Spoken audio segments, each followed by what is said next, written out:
మంత్రబలం కార్యక్రమానికి స్వాగతం. శ్రీ శోభకృత్ నామ సంవత్సరం, దక్షిణాయనం, హేమంత ఋతువు, మార్గశిరమాసం, కృష్ణపక్షం, అష్టమి తిథి, హస్త నక్షత్రం, గురువారం. ఈరోజు భైరవాష్టమి.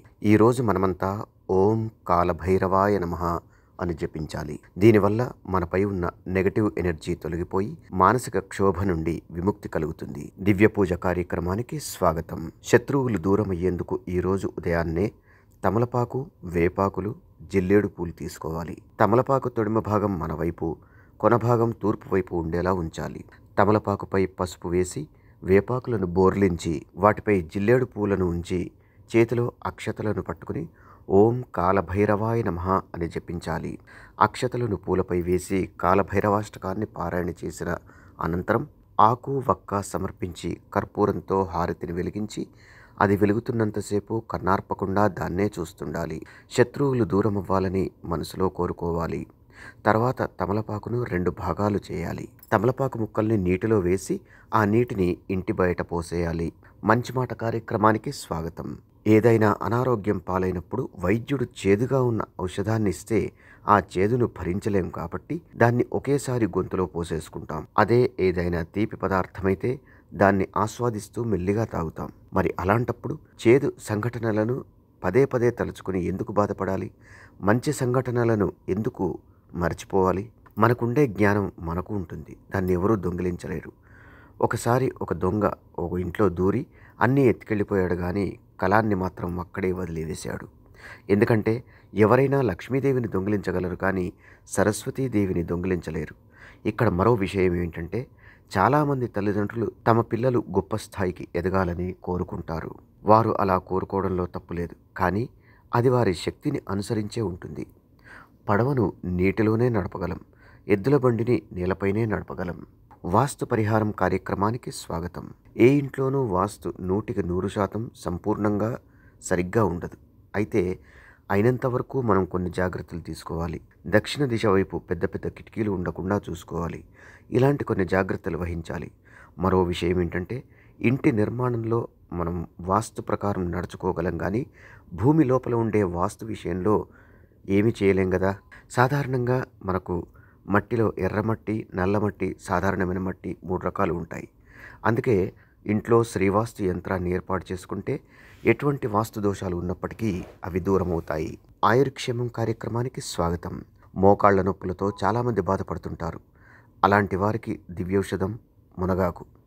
దీన్ని నీడలో ఎండబెట్టి పొడి చేసి ప్రతిరోజు ఉదయం అల్పాహారాన్ని సేవించిన తర్వాత, అలాగే రాత్రి భోజనం తర్వాత గోరువెచ్చని నీటిలో కలుపుకొని తాగుతున్నట్టయితే ఎముకలు కూడా బలంగా ఉంటాయి. యోగం క్షేమం కార్యక్రమానికి స్వాగతం.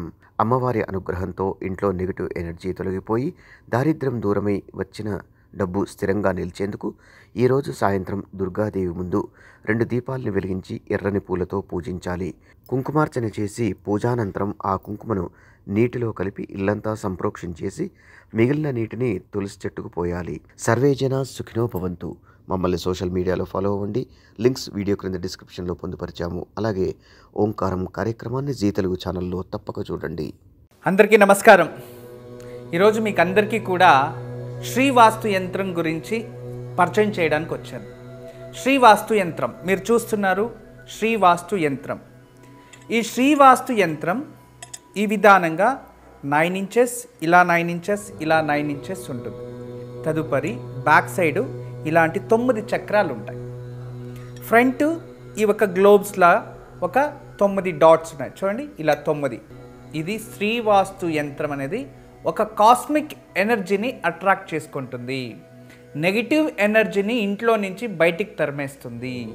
ఇది మీకు అందరికీ దానికి పరిష్కార మార్గంగా నేను ఇవి సూచిస్తున్నా. ఎందుకంటే చాలామంది పిల్లలు సరిగా చదువుతలేదు, ఇంకొకరు మా ఇంట్లో ప్రశాంతత లేదు, భార్యాభర్తల మధ్యలో సఖ్యత లేదు, దేవుడి గదిలో సరిగా పూజ చేయలేకపోతున్నా, ఇంట్లో ఏదో తెలియని బాధ అనిపిస్తుంది, మా ఇంట్లో ఎప్పుడు కూడా ఏదో తెలియని ఒక శ్మశానంకి వెళ్ళినట్టు అనిపిస్తూ ఉంటుంది, మా ఇంట్లో కలగానే ఉండదు ఎప్పుడు కూడా, ఇక మా ఇంటికి చాలామంది వచ్చిన వాళ్ళంతా వాస్తు దోషం అని చెప్తూ ఉన్నారు, మేము ఏం చేయాలి అని ప్రశ్నిస్తూ ఉండేవారు. వాళ్ళందరికీ కూడా ఒక మార్గోపాయం చాలా రోజుల తర్వాత రీసెర్చ్ చేసి ఇప్పుడు ఈ శ్రీవాస్తు యంత్రాన్ని మేము చూపిస్తున్నాం. ఈ శ్రీవాస్తు యంత్రాన్ని ఎప్పుడైతే ఎక్కడ ఫాల్ట్ అనిపిస్తుందో అక్కడ ఒక మేక కొట్టి తగిలించాలి అంతే.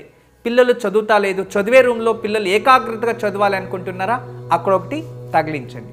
మీరు నిద్రించే ఒక రూమ్లో మాకు సరిగా నిద్ర వస్తా లేదు, పడుకుంటే చెడు కళలు వస్తున్నాయి, నిద్రించే గదిలో ప్రశాంతత లేదు అనిపిస్తుంది, అక్కడ ఒకటి తగిలించండి.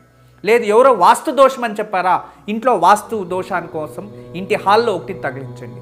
లేదా పూజ గదిలో ఏదో ప్రశాంతత లేదు, సరిగ్గా ఏకాగ్రత లేదు, మెడిటేషన్ చేయలేకపోతున్నా అంటే పూజ గదిలో ఒక మేక కొట్టి అక్కడ ఒకటి తగిలించండి. ఎక్కడైతే ఇంట్లో వాస్తు దోషం ఉంది అని ఎవరైనా చెప్తారో ఆ ప్రదేశంలో ఆ ప్లేస్లో జస్ట్ ఒక మేకు కొట్టి దాన్ని తగిలించండి, ఆ వాస్తు దోషం అక్కడి నుంచి వెళ్ళిపోతుంది.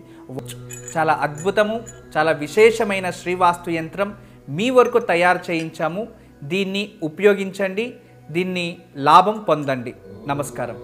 వాస్తు యంత్రం సంప్రదించవలసిన నెంబర్లు 8844452344 040682766622.